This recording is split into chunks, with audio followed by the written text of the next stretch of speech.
जब भी कोई पार्टी चुनता है तो वो अपना लीडर देखता है सबसे पहले, किस पार्टी का शीर्ष नेतृत्व किनके हाथ में है। आपने चिराग पासवान जी को चुना, ऐसी क्या काबिलियत देखी चिराग पासवान जी में जो आप जदयू नहीं गए, आप राजद नहीं गए, भारत की सबसे बड़ी पार्टी बीजेपी नहीं गए, सबसे पुरानी बड़ी पार्टी कांग्रेस नहीं गए, और आप चिराग पासवान जी का हाथ थामते हैं? ऐसी क्या आप काबिलियत इनमें देखते हैं?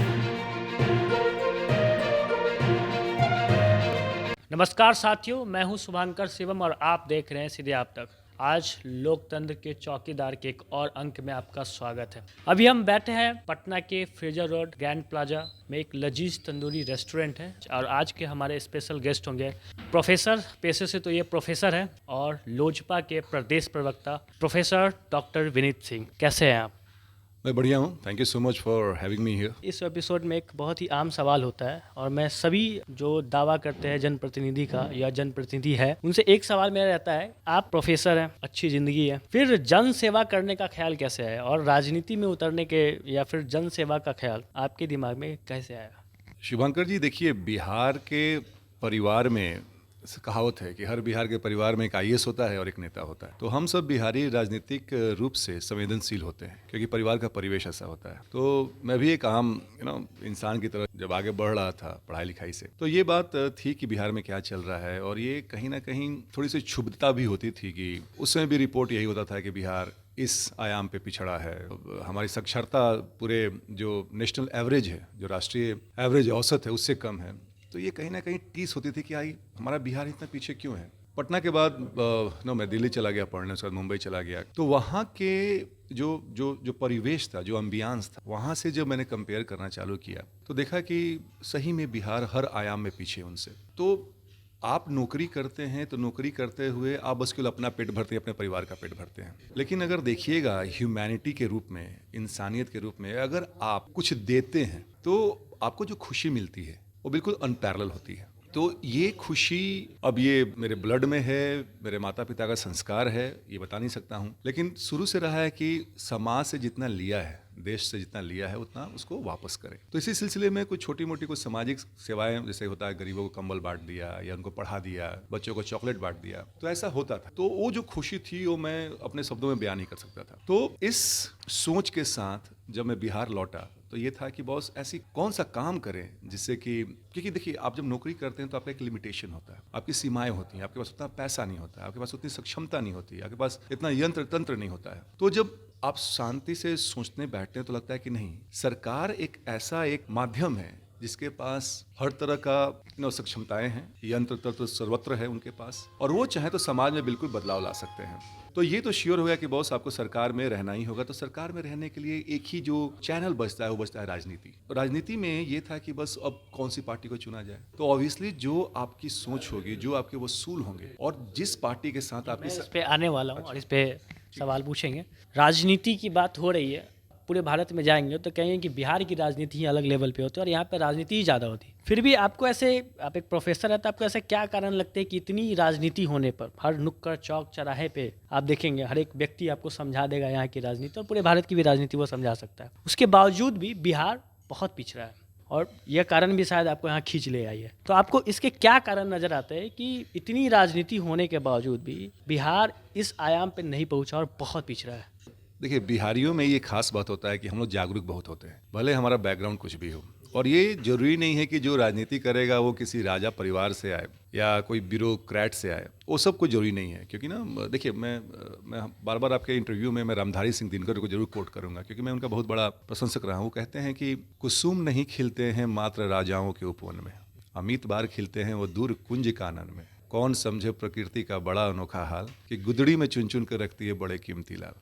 तो बिहार की वही कहानी है। यहाँ पे हर, देखिए, आप एक रिक्शा वाला भाई भी है ना, वो भी अखबार पढ़ता है। लेकिन ये राजनीति हम लोग थोड़ा ओवर बोर्ड चले जाते हैं। अब राजनीति क्या होता है, स्वच्छ नहीं रह जाता है, अब आता है जात पात पे। और जहाँ आपका साक्षरता आपकी लिमिटेड है, 50% 60% के आसपास है, तो बहुत चीज़ों को आप डिकोड नहीं कर पाते हैं कि चल क्या रहा है। तो भले हम राजनीतिक रूप से सक्रिय भी हैं, संजीदा भी हैं, लेकिन उसको अपने फायदे के लिए कैसे हम लोग उपयोग लाएं, कैसे समाज के कल्याण के लिए, अपने प्रदेश को आगे बढ़ाने के लिए, वो चीज़ आम जनता में भी नहीं है। क्योंकि आम जनता में अगर ये होता तो हम जात पात पे वोट नहीं देते। और हमारे नेताओं ने तो ये एक बड़ा सोची समझी एक साजिश मुझे लगती है कि अगर जनता को पढ़ाइएगा, जनता जागरूक होगी, सही मायने में एनालिटिकल ब्रेन होगा, तो वो आपको वोट नहीं करेगी। तो उन्होंने क्या किया कि भाई चलो ठीक है, जैसे आप देख लीजिए बिहार के विश्वविद्यालयों का क्या हाल है। जो 3 साल का जो डिग्री है वो किसे कारण मानते हैं बिहार के विश्वविद्यालयों का जो हाल है, इसका मुख्य कारण या आप किसे जिम्मेवार मानते हैं?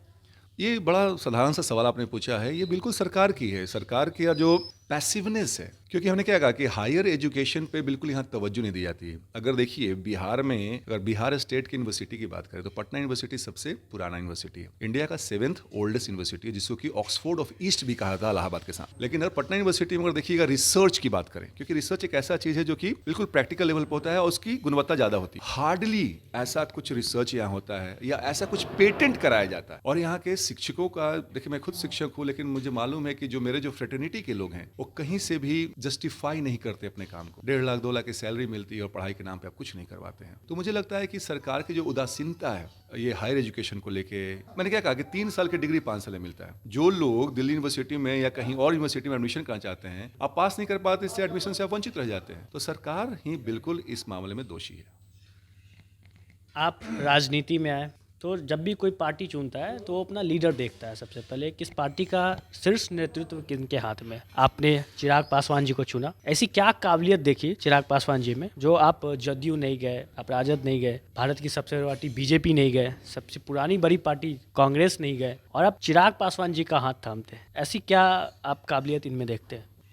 शुभंकर भाई, ऐसा है कि हम लोग का ब्रेन एनालिटिकल ब्रेन है, साइंटिफिक ब्रेन भी है। तो हम लोगों ने कुछ पैरामीटर्स पे इस चीज़ को डिसाइड किया। तो मैंने सोचा कि एक ऐसे व्यक्ति का चुनाव करें जिसके अंदर बिहार के लिए लगा हो, बिहारियों के लिए लगा हो, प्लस वो ऊर्जावान हो। अब ऊर्जावान कौन होगा शुभंकर भाई? आपकी उम्र 23-24 साल होगी, तो जो युवा होगा वही ऊर्जावान हो सकता है, वही रिस्क ले सकता है। अब कोई व्यक्ति 70 साल का है, 72 साल का है, मुझे उसमें कोई गुरेज नहीं है कि भाई आप सम्मानित हैं, लेकिन आपकी जो ऊर्जा जो होता है, जो एक जो सीमा होता है, वो बिल्कुल लिमिटेड होने लगता है। आप बहुत ज़्यादा रिस्क नहीं ले सकते हैं, आप बहुत कैलकुलेटेड चलते हैं। लेकिन बिहार को बदलने के लिए हमें एक ऐसा युवा चाहिए, एक ऐसी सोच का युवा चाहिए जिसके अंदर बिहार बसता हो और जो रिस्क लेने से घबराता नहीं हो। तो आज के राजनीतिक परिदृश्य में आप किसी पार्टी को देख लें आप, और साथ में पढ़ा लिखा होना बिल्कुल जरूरी है। क्योंकि मुझे मालूम था अगला सवाल आप पूछेंगे कि आपने राजद क्यों नहीं गया। तो उस पैरामीटर्स पे आप देखें तो मुझे लगता है कि चिराग पासवान सबसे ज्यादा वेल क्वालिफाइड लगते हैं। इसीलिए, और चिराग पासवान या हमारे पार्टी का जो विजन डॉक्यूमेंट है, जो ब्लूप्रिंट है किसी सरकार के लिए, बिहार फर्स्ट, बिहारी फर्स्ट की, तो उसमें वो हर चीज है, हर सेक्टर के बारे में प्रॉब्लम ही नहीं, सॉल्यूशन, समाधान के साथ उस ब्लूप्रिंट को बनाया गया है। कोई पढ़े तो समझ सकता है कि ऐसा करने से इस प्रदेश का कल्याण हो सकता है। और उसको बनाने में चिराग पासवान जी ने, जो हमारे राष्ट्रीय अध्यक्ष हैं, आदरणीय है हमारे, उन्होंने बड़ा समय लिया, 2 साल का समय लिया, बड़ी मेहनत। तो इसलिए मैं चिराग पासवान जी का एक छोटा सा सिपाही हूँ, मैं एक अपना सा कार्यकर्ता हूँ, लेकिन हाँ, उनका प्रेम रहता है हमेशा। इस कैटेगरी में तो 2 नेता और आते हैं, जैसा कि आप बता रहे, एक तो अरविंद केजरीवाल आते हैं, राहुल गांधी भी पढ़े लिखे हैं, तो फिर ये बड़ी बड़ी पार्टियां हैं, खासकर अरविंद केजरीवाल। आप पुरानी पार्टी को चुन रहे हैं, कोई नई पार्टी को यहाँ लेकर आते हैं, उसको विकसित करते हैं, आप खुद पढ़े लिखे हैं, तो फिर ऐसा क्यों हुआ? नहीं, अरविंद केजरीवाल जो आपने कहा है, जो उनकी कारगुजारी है, जो दिल्ली में हमने देखा है कि अन्ना हजारे का कैसे दुरुपयोग किया गया। और क्योंकि मेरी पढ़ाई लिखाई दिल्ली में हुई है, तो मैं काफ़ी से मित्र मेरे दिल्ली के हैं, तो बताते हैं कि जो इम्प्रेशन मैनेजमेंट की बात हो रही है ना, वो अरविंद केजरीवाल जी बहुत बढ़िया करते हैं। आप देखिएगा, कोरोना में भले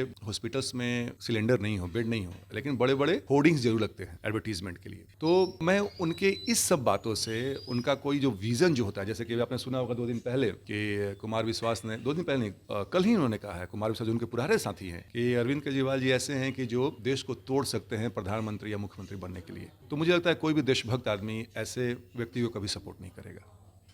ठीक बात है। अब ये मुझे बताइए विनय जी कि एलजेपी में है आप, एलजेपी में कब से है आप? पहले और एलजेपी में मुझे आए हुए 1 साल हो गए। 1 साल हो गया। ये दरार पड़ने की आरोप लगाया जा रहा है, 5 एमपी आपके अलग हो गए हैं, और यह आरोप लगाते हुए कि इस पार्टी में लोकतंत्र खत्म हो गया। चिराग पासवान अपनी मनमानी चला रहे हैं, वो सहमत नहीं है। चुनाव से पहले वो सहमत थे, उस नीतियों पे काम कर रहे थे। चुनाव के बाद ऐसा क्या हुआ कि वो नीतीश कुमार जी के साथ आ गए और आप बिल्कुल अलग थलग होकर रह गए?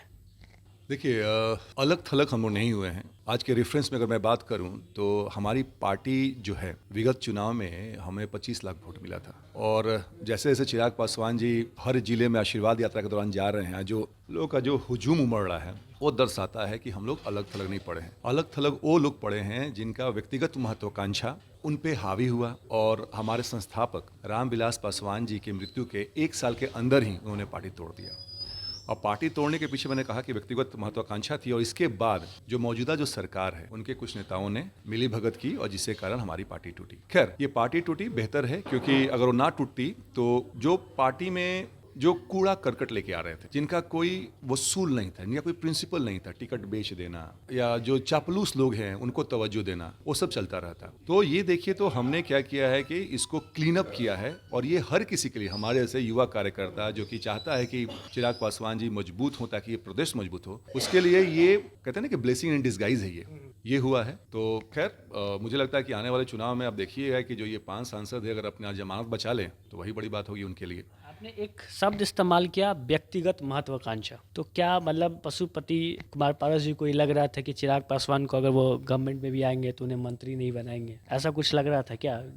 पशुपति कुमार पारस जी का ये आरोप है कि मुझे क्यों नहीं बनाया गया, या मुझे बिहार प्रदेश अध्यक्ष से क्यों हटा दिया गया, या मुझे राष्ट्रीय अध्यक्ष क्यों नहीं बनाया गया। अरे भाई, ये सब घटना तब हुई थी जबकि हमारे संस्थापक साहब जिंदा थे, और पशुपति कुमार पारस जी चिराग पासवान जी के नाम के प्रस्तावक थे। तो भाई उस समय आप कह देते, पहली बात। दूसरी बात, जब चुनाव जब होने वाले थे या उससे पहले, तो जब हमें जब 15 सीट ऑफर किया गया तो हमारे 6 सांसद थे, और हमारे चिराग पासवान जी ने उसको नकार दिया, क्योंकि 6 सांसद से 15 सीट कहीं से भी उसका औचित्य नहीं बैठता है। तो उस समय भी ये जो 6 सांसद थे इंक्लूडिंग चिराग पासवान जी, सबने अपना मुहर लगाया था। देखिए, एक प्रक्रिया होती है। आपने कितने सीट की डिमांड की थी? नहीं, ऐसा नहीं था, लेकिन हमने कहा था कि बॉस एक डिसेंट, एक सम्मानजनक सीट हमें मिलना चाहिए, जो कि 15 सीट नहीं था कहीं से भी। तो देखिए, एक प्रक्रिया होती है। कोई भी लोकतांत्रिक पार्टी में ऐसा नहीं होता है कि किसी के विम्स एंड फैंसी पे आप कुछ भी कर देते हैं। संसदीय बोर्ड उसको अप्रूव करता है, उसके बाद से राष्ट्रीय अध्यक्ष उस पर मुहर लगाते हैं। तो ये सब चीज होने के बावजूद ही ये कहा गया था कि हम जो चुनाव है वो बिल्कुल जदयू के विरुद्ध लड़ेंगे। तो उसके बाद से जब आप उस पार्टी के, उस संसदीय बोर्ड के आप सदस्य थे, उसके बाद अगर आप ये कह रहे हैं कि चिराग पासवान जी मनमानी करते हैं, किसी की बात नहीं सुनते हैं, तो इस बात पे कौन यकीन करेगा?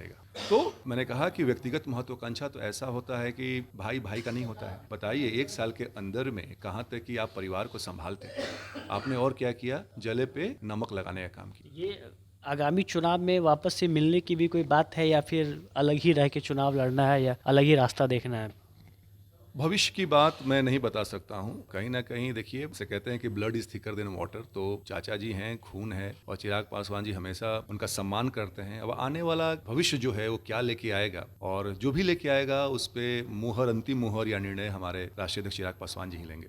दरवाजे आपने खोल रखे हैं? दरवाजा हमने कभी बंद नहीं किया था। अच्छा, ये बताइए, आखिर ऐसी नौबत आई क्यों? मतलब सीटों का मामला था, एक तो सीटों का मामला दिख रहा है, दूसरा कि निगेटिव पॉलिटिक्स, इसको लोगों की भाषा में या पॉलिटिकल पंडित की भाषा में बोले तो निगेटिव पॉलिटिक्स हुआ। नीतीश कुमार जी को टारगेट किया गया और उनके खिलाफ चुनाव लड़ाए गए। उन सीटों से लड़ाए गए जहाँ पे केवल जदयू के लोग खड़े थे, बीजेपी के खड़े थे। वहाँ से सिर्फ 2-4 जगह अगर छोड़ दिया जाए, जैसे कि लालगंज वगैरह, बाकी उन सभी जगह से ही लगाया गया जहाँ पे जदयू के सीट थे, और करीबन इससे जदयू का काफ़ी नुकसान हुआ। तो ये निगेटिव पॉलिटिक्स करने की जरूरत क्यों पड़ी? नहीं, ये निगेटिव पॉलिटिक्स तो बिल्कुल नहीं है, ये तो बिल्कुल पॉजिटिव पॉलिटिक्स है, और भी बिहार के बचाने वाली पॉलिटिक्स है। हम तो चाहते हैं कि जदयू हारे, और हम इस चीज़ में ये सफल भी हुए। हार तो आप भी गए थे। हमने क्या कहा आपको कि 8 से 10 सीटें ऐसी थी जहां पे कि वोट का मार्जिन मात्र 5 से 6 हज़ार का था। लेकिन हमने कहा ना कि बिहार को बचाने के लिए नीतीश कुमार जी के साथ हमारा कोई व्यक्तिगत दुश्मनी नहीं है। उनकी जो नीतियां हैं जो बिहार को बदहाल कर रही हैं, उसके विरुद्ध हम लोग काम करते हैं। तो हमारा ये बिल्कुल आशय था, और इसी आशय के साथ हम लोग उतरे थे कि हम लोग नीतीश कुमार जी को हराएंगे, ताकि ये पार्टी जो है ये नेपथ्य में चली जाए, पीछे चली जाए, और जो अच्छी जो पार्टी हैं, जैसे बीजेपी हुई या हम हुए, हम मतलब कि लोक जनशक्ति पार्टी हुई, वो साथ आए और बिहार को बचाएं हम लोग। तो फिर आरजेडी के साथ क्यों नहीं गए? अगर आप आरजेडी के साथ भी चुनाव लड़ सकते हैं, अच्छा सीट भी ऑफर कर रहे होंगे।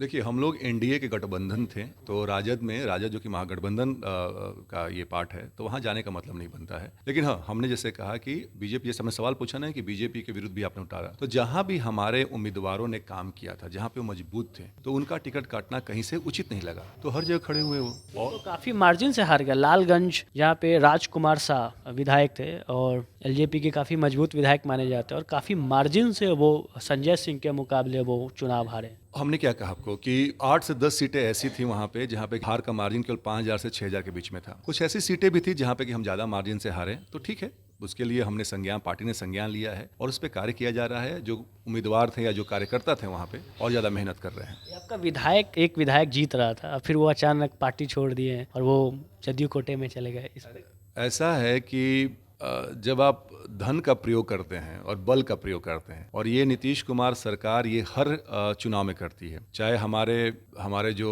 इकलौते जो विधायक थे उनको हटा तोड़ने के लिए या उपचुनाव में कुशेश्वर स्थान तारापुर की बात कर लें, तो सरकारी तंत्र का बहुत ज़बरदस्त दुरुपयोग होता है। तो मान लीजिए किसी पार्टी ने आपको बोले हम इतना पैसा दे देंगे, आपको ये पद दे देंगे, तो कहीं ना कहीं जो लालच होती है, देखिए वसूल वाला आदमी कितना ही पैसा दे दे, कितना भी लालच दे दे, वो नहीं टूटता है। लेकिन जो हमारी पार्टी के जो विजन से जो सामंजस्य नहीं रखता है, वो तो पहले ही किसी ने ऑफर किया, पहले ही मौका पे वो छोड़कर चला जाएगा। तो खैर ठीक है, मैंने कहा कि ऐसे लोग चले गए तो अच्छा है। ये जितने भी कूड़ा करकट है उन्होंने साफ कर दिया है हमने, और अब जो है पार्टी बिल्कुल स्वच्छ है, बिल्कुल निर्मल है, और हम और मेहनत से काम कर रहे हैं। धन को लेकर वो भाग गए, आप ये ऐसा कह रहे हैं? देखिए, मैं अब ये पर्टिकुलरली नहीं कह सकता, लेकिन हाँ, कहीं ना कहीं उनको ये जो लालच था बहुत ज़बरदस्त। अब धन का हो सकता है, पद का हो सकता है, बाहुबल का हो सकता है, कुछ भी हो सकता है, या तीनों को मिला के हो सकता है।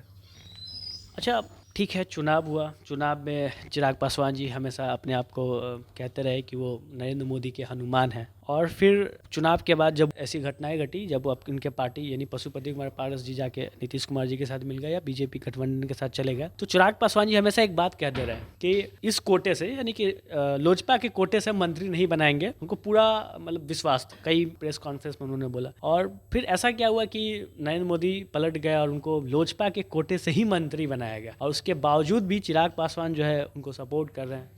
देखिए, 2-3 चीज़ जान लें पहले कि हमारे राष्ट्रीय अध्यक्ष जी अपने आप को हनुमान क्यों कहते हैं नरेंद्र मोदी जी का। जब हमारे संस्थापक साहब बीमार थे तो नरेंद्र मोदी जी ने एक मित्रवत व्यवहार दिखलाया था। सुबह शाम वो फ़ोन करते थे हमारे राष्ट्रीय अध्यक्ष जी को और हालचाल जानते थे, जबकि अपने लोगों ने ये काम नहीं किया था। तो कहीं ना कहीं एक पुत्र के नाते उनका आभार था और उस आभार को वो निभाना चाह रहे थे। और देखिए, अगर आप हनुमान की बात करते हैं तो रामायण में अगर हनुमान ना हो तो मुझे नहीं लगता कि राम का जीत जो इतना जो व्यापक था और इतना सुसज्जित था वो हो पाता हो। इसका मतलब सीधे सीधे आप ये कह रहे हैं कि चिराग पासवान जी ने मतलब बीजेपी को बड़ी पार्टी बनाने में बिहार में बड़ा योगदान दिया। अक्सर ये कहा जा रहा था, हटकंडे लगाए जा रहे थे कि ये पॉलिटिक्स है, अमित शाह की है, इसकी है, कुछ चिराग पासवान को निगेटिव पॉलिटिक्स यानी कि नीतीश कुमार के खिलाफ उतारना है और जदयू को छोटा पार्टी बनाना है। ये आप इसकी दावा कर रहे हैं? नहीं, हम दावा कुछ भी नहीं कर रहे हैं। देखिए, चुनाव में हर पार्टी चाहती है कि हम उतरे तो जीत दर्ज करें, और ये कहने की जरूरत नहीं है कि बीजेपी पूरे विश्व की सबसे बड़ी पार्टी है, ठीक है ना। तो हाँ, हमारे अगर कुछ एफर्ट से अगर बीजेपी नंबर 1 पार्टी है और जदयू अगर 3rd पार्टी में चला गया है तो ऑब्वियसली उसका क्रेडिट हम लोग लेंगे। हम लोग मतलब ये पहले से था कि ऐसा करना है, कुछ बताया गया था? क्योंकि बहुत सारी मीटिंग हो रही थी चिराग पासवान जी और अमित शाह के बीच, उनके बीच ये चुनाव के समय। नहीं, वो मीटिंग था सीट्स के बंटवारे को लेके, जिसमें कि 15 सीट्स हमें मिलने की बात कही गई थी। हाँ, जहां तक बात ये थी तो ये बिल्कुल क्लियर था कि जब हम चुनाव के लिए उतरेंगे तो हम बिल्कुल अपने मजबूत उम्मीदवारों को उतारेंगे और जदयू को हमें हराना था, जिसमें कि हम सफल हुए।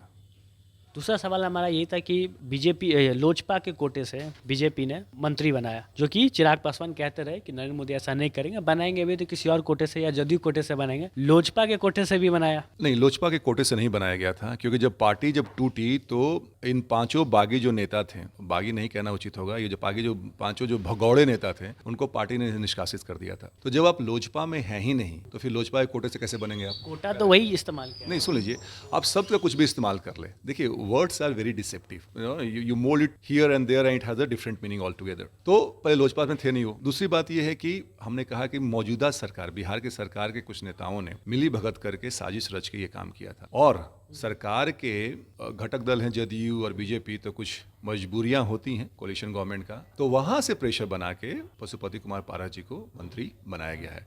जब लोजपा में थे नहीं तो कोटा की बात ही नहीं होती है।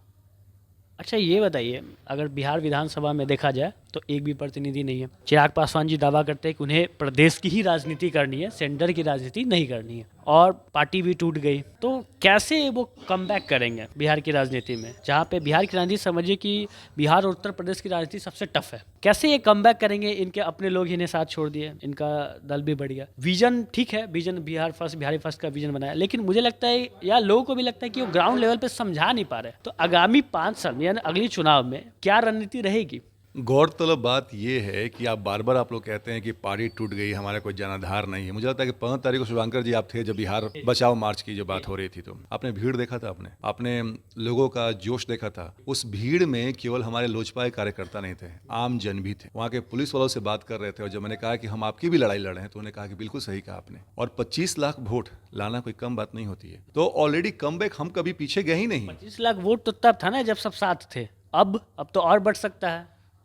हाँ, तो हमने क्या कहा कि जो पॉलिटिक्स राजनीति होता है उसमें रिस्क लेना पड़ता है और उसमें आपको हिम्मत दिखानी पड़ती है। अगर कोई पार्टी बीजेपी को छोड़ के, इनफैक्ट मैं कहूँगा कि बीजेपी भी, जदयू की तो बात ही नहीं करते हम लोग, कि अगर उतना उनको हिम्मत है तो अकेले लड़के दिखाएं, गठबंधन में नहीं। और तब हम देखेंगे कि आपका पैमाना क्या है और आपका स्तर क्या है। पहला बात, आप ये जो बार बार जो कह रहे हैं कि चिराग पासवान जी कम बैक करें, कम बैक की बात ही नहीं है, ऑलरेडी हम थे। अब आप ये बोलिए कि हम और मजबूत हो रहे हैं, और कितना मजबूत होंगे। आज देखिए, आज अगर हम मजबूत नहीं होते हैं तो हमें दूसरी पार्टियों से ये आमंत्रण नहीं मिलता कि आइए हमारे साथ आइए। सबको मालूम है कि आने वाला समय जो है लोक जनशक्ति पार्टी रामविलास का ही है, जिसका कि नेतृत्व हमारे आदरणीय चिराग पासवान जी करेंगे। ये बताइए कि आगामी चुनाव में कितने सीट आप निकाल लेंगे? अगर पार्टी वापस से नहीं मिलती थी, अकेले चिराग पासवान अपने नेतृत्व में लड़ते हैं, तो क्या लगता है आपको कि कितने सीट आप निकाल पाएंगे? 122 सरकार हम बनाएंगे। 122 सीट आप निकालेंगे। किस रणनीति पे, थोड़ा रणनीति एक्सप्लेन करेंगे क्या? रणनीति बिल्कुल सही है। रणनीति ये है कि हम हर गांव पहुंचे, हर पंचायत पहुंचे, प्रखंड पहुंचे, अनुमंडल पहुंचे। पहुंचने के बाद हमारी टीम जो है, मुख्य टीम से लेके युवा से लेके छात्र तक, सब लोग को जोड़ा जा रहा है। हर जिले में हमारे राष्ट्रीय अध्यक्ष मजबूती से कार्य कर रहे हैं। और जब आप लोगों से जुड़ जाते हैं तो वही लोग जब आपकी बात समझते हैं, आपके विजन को समझते हैं, आपके दूरदर्शिता को समझते हैं, तो वो आपके साथ आते हैं। और वो साथ क्या होता है, फलीभूत होता है वोट में। तो हमने कहा कि 122 तो मुझे लगता है कि बहुत, मैंने कम आंकड़ा दे दिया, 243 के बहुत। ये लोकसभा चुनाव में बीजेपी के साथ वापस मिलकर आप चुनाव लड़ेंगे लोकसभा चुनाव में? देखिए, फिर ये भविष्य की बात है जिसका कि अंतिम निर्णय हमारे अध्यक्ष जी लेंगे। अच्छा, ये जो बिहार बचाओ आंदोलन किया आपने, मतलब ऐसे बात चल रही है लोगों में कि हाँ, जहाँ तक कि मैंने देख रहा था, चूंकि मीडिया है तो और भी लोगों से बात हो रहा था, करीब प्रशासन ने बहुत लाठियां बरसाई, पानी छोड़े, पूरी तरह से फ्लॉप रहा, ऐसा करके। जनसैलाब तो उतरी थी, ये तो दिख रहा था, हर मीडिया लगभग आ चुकी थी। तो मतलब लाठी बरसाए गए, पानी छोड़े गए, तो क्या ये फ्लॉप रहा या फिर आप इसको कैसे देख रहे हैं? अरे, लाठी चलाने और टीयर गैस छोड़ने और वाटर कैनन छोड़ने को फ्लॉप कैसे मानते हैं? वो तो सरकार की और पुलिस की नाकामी रही कि वो हमें रोक नहीं पाई। आखिरकार हमारे अध्यक्ष जी गए और राज्यपाल को ज्ञापन सौंपा, जो कि हमारा मंतव्य था। तो उसमें हम असफल कैसे हुए हैं? और जो लोग ये बोल रहे हैं ना कि असफल था, वो ऐसे लोग बिल्ली हैं जो कि ना खिसिया के ना खंभा नोच रहे हैं। तो उनकी बात पे तवज्जो देने की जरूरत नहीं है। ज्ञापन सौंपे तो फिर इसका कुछ प्रभाव दिखेगा या फिर वो कहीं किसी कोने में रखा जाएगा? देखिए, परेशानी ये है कि आप लोग मीडिया भाई जो लोग हैं लगना, वो चीज़ों को थोड़ा सा बेयर थ्रेड करने, बेयर समझते हैं, तार करने की कोशिश करते हैं। इस बिहार बचाओ मार्च का एक मंतव्य ये था, एक आशय ये था कि हम एक मैसेज देना चाह रहे थे। किसको? यहाँ की जनता को। जनता जो बिल्कुल परेशान है, आवाम जो बिल्कुल प्रभावित है। किस चीज़ से? नीतीश कुमार की कुनीतियों से, बेरोजगारी से, जहरीली शराब से। महिलाएं परेशान हैं उनके उत्पीड़न से। विद्यार्थी अभ्यर्थी परेशान है कि उनको नौकरी नहीं मिल रहा है, डंडे बरसाए जा रहे हैं। तो हम चाहते हैं कि हम इस मार्च के द्वारा वो मैसेज दें ताकि लोगों के पास ये आए समझ में और स्वस्थ हो कि आपके साथ कोई है, आपके साथ कंधा से कंधा मिला के अगर आप पे लाठी बरसेगी तो हम भी लाठी खाने को तैयार हैं। आप जेल जाएंगे, हम भी जाएंगे। और ये मैसेज हमने बिल्कुल क्लियरली और सफलतापूर्वक दे दिया है। ये जो जिस ग्राउंड पे आप बात कर रहे हैं, उस ग्राउंड पे तो आरजेडी भी यही बात कह रही है, इसी ग्राउंड पे वो विपक्ष की राजनीति कर रही है। तो फिर आप आरजेडी के साथ क्यों नहीं मिल जाते हैं? आरजेडी अगर सकारात्मक विपक्ष की भूमिका निभाती तो मुझे लगता है कि चीजें इस नौबत तक नहीं पहुंचती। आप देखिएगा, आपने कहा ना कि हमारे पास कोई विधायक नहीं है, लेकिन फिर भी लोक जनशक्ति पार्टी रामविलास और स्पेशली जो हमारे राष्ट्रीय अध्यक्ष हैं, ये एक ऐसी पार्टी है जो कि सही मायने में विपक्ष की भूमिका निभा रही है। कहीं भी कुछ भी कांड हो, कहीं भी लोग परेशान हो, सबसे पहले हमारी पार्टी और हमारा राष्ट्रीय अध्यक्ष पहुंचते हैं। और बाकी के जो विपक्ष जो 74 सीट, 19 सीट, 4 सीट, 3 सीट लेकर बैठे हुए हैं, वो वहां पहुंचने में देर कर देते हैं। इनफैक्ट पहुंचते ही नहीं है। आप एक बात बताइए, जहरीली शराब से जितने लोगों की मृत्यु हुई है, कितने लोग पहुंचे हैं वहां पे? सरकार का कोई नुमाइंदा नहीं। सरकार के जो घटक दल हैं, जो हम हैं या वीआईपी पार्टी हैं, कभी कोई कहा है? क्योंकि ये जो है ना, ये सरकार का जो गठमेल जो है ना, ये एक निरंकुश आदमी लीड करता है। वो अपने अलावा किसी को कुछ नहीं समझता है, जो कि हमारे माननीय मुख्यमंत्री जी हैं। उनका है कि बॉस अगर हमारी ये बात नहीं सुनेंगे तो आपकी मिनिस्ट्री से बाहर। अरे सर, बिहार विधानसभा के अध्यक्ष बोलते हैं पुलिस के बारे में कि हमारी बात नहीं सुनते हैं, जो कि लोकतंत्र के मंदिर के मुखिया हैं, तब उनका ये हाल है। तो जो पुलिस जो है या जो ब्यूरोक्रेसी है, बस नीतीश कुमार तक ही सिमटी हुई है। कुछ जो उनके चुनिंदा ब्लू आइड जो ऑफिसर हैं उन तक सिमटी हुई है। समय कम है तो दो आखिरी सवाल। अभी लालू यादव जी को फिर से सजा हुई है, मतलब सजा घोषित हो चुकी है कि सजा घोषित करने का मतलब है कि दोष सिद्ध हो गया। इसको आप कैसे बोलेंगे? देखिए, कोर्ट की चीज़ें हैं और ये न्यायालय समीक्षा करता है कि क्या सही है क्या गलत है। इसमें कोई भी पॉलिटिकल पार्टी या मुझ जैसा आदमी को जो कानून का बहुत ज़्यादा ज्ञान नहीं है। अच्छा, ये बताइए विनय जी, आपके क्या चुनाव लड़ने के योजना है? ये पार्टी डिसाइड करेगी। योजना ऐसा कुछ है नहीं, बस योजना ये है, रणनीति ये है कि ऐसा क्या किया जाए कि प्रदेश सुधरे। हम लोग बिहार को एक बिहारी 100 बीमारी सुन के थक गए हैं। अब चाहते हैं कि एक बिहारी 100 पे भारी हो, लेकिन वो कहने से नहीं होगा, वो करने से होगा। तो ऐसा क्या किया जाए बिहार में? ऐसा क्या टूरिज्म बढ़ाया जाए, शिक्षा को बढ़ाया जाए, हेल्थ को बढ़ाया जाए? ऐसा क्या किया जाए कि प्रदेश और हमारे बिहार के लोग जो हैं उनका कल्याण हो सके? तो इसके बाद जो पार्टी जो डिसाइड करेगी, जो भी दायित्व दिया जाएगा। खुद तो महत्वाकांक्षा रही होगी ना कि हाँ, मैं भी संवैधानिक पद पे आऊँ और ज़्यादा लोगों की सेवा करूँ। महत्वाकांक्षा बस यही है। देखिए, अगर आप पार्टी में, संगठन में हैं तो ऑब्वियसली है, अगर हम हो या कोई और भी हो, लेकिन पार्टी अगर प्रदेश के लिए बढ़िया काम करती है तो उसमें आपकी भी जीत होती है। बाकी पार्टी की मर्जी, अगर पार्टी कोई और दायित्व देना चाहे तो उसके लिए हम सहर्ष तैयार बैठे हैं। किस सीट से अगर पार्टी आपको दायित्व देती है तो आपका प्रेफरेबल सीट कौन सा होगा कि हाँ, यहाँ से हम चुनाव लड़ेंगे और यहाँ मेरी जनाधार अच्छी है? मेरा ऐसा कोई भी सीट का चुनाव नहीं है। मैंने क्या कहा कि राजनीति में मैं आया हूं तो समाज सेवा के लिए, ताकि जिसके साथ जुड़ा हुआ हूं, जो लोग परेशान हैं, उनकी परेशानी कुछ हद तक कम की जा सके। तो एज सच, जो कि आपको सुनकर थोड़ा सा आश्चर्य भी लगेगा, मेरा ऐसा कोई भी क्षेत्र नहीं है, कोई भी जनाधार नहीं है। मैं सबका हूँ, सब मेरे हैं। तो ये हैं लोजपा के प्रदेश प्रवक्ता, पेशे से प्रोफेसर हैं, बिजनेसमैन हैं और बच्चों को शिक्षित करते हैं। युवा की अच्छी जनसंख्या इनको फॉलो करती है, छात्रों की जनाधार इन्हें फॉलो करती है। अब आप बताइए हमें कमेंट बॉक्स में कि क्या ये वाकई लोकतंत्र के चौकीदार है या नहीं है। फिर मिलेंगे किसी और अंक में, किसी और गेस्ट के साथ, किसी और मेहमान से हम पूछेंगे, जानेंगे और भापेंगे कि क्या यह वाकई भारत की राजनीति में लोकतंत्र के चौकीदार है या नहीं। जय हिंद।